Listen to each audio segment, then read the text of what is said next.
sometimes social media too, because it's been taken over, and the information that's delivered it's making people like seeing that there is no hope. There is no. This is permanent. Right. I'm pretty sure going at time people probably thought it would never end because it stretched out to a certain distance of life, and they said, okay, it's ended. Something else happens, it ends. Something else happens, it ends. So I think that you just have to not focus too much on the media, not too much, because if you listen to the media, like I said, the numbers have been, terribly, delivered out of proportions. Absolutely. And everyone comes up with their own numbers. You don't know what to believe and stuff like that. So that's why I say stay away from media, and sometimes social media too, because it's been taken over, and the information that's delivered it's making people like seeing that there is. Americans don't trust their media. Why could that be when the media is so great and trustworthy? Another lie! You can't trust it. I mean, even this is lies now. When it comes to trust in the media, it seems the US is falling way behind. There's also been a sharp fall in the number of viewers and readers, according to a study by Britain's Oxford University. I'll tell you more. The annual poll of almost 100,000 people covers news consumption in 46 markets around the globe. Perhaps the fact that you call them markets and that they are indeed markets whose primary function therefore is to sell products, that's what you do in markets, is contributing to this lack of trust.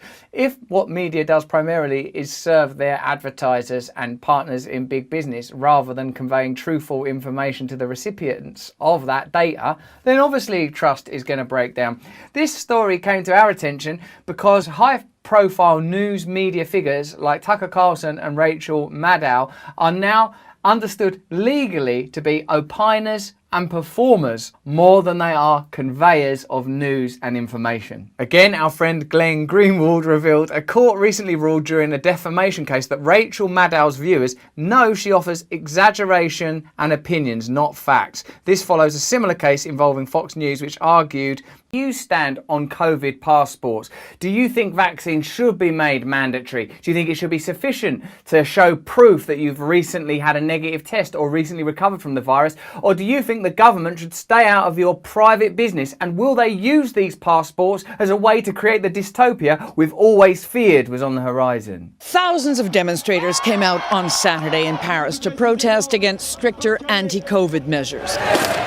When the scuffles turned violent, the police used tear gas to disperse the crowd. We don't want people coughing and choking.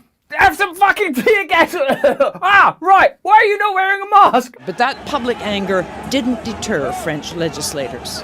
Le projet de loi est adopté. They passed a law last night that will make vaccines mandatory for health workers and vaccine passports essential to get into museums, cinemas and festivals. The coronavirus pandemic has created unprecedented political tensions and has built further upon divisions that were already present in culture. In America, of course, the kind of Trump-Biden divisions, the left-right divisions. In the country I'm from, the UK, the Brexit divisions have once again played out through the sort of liberal versus conservative or libertarian versus progressive kind of arguments that are springing up around masks and vaccines.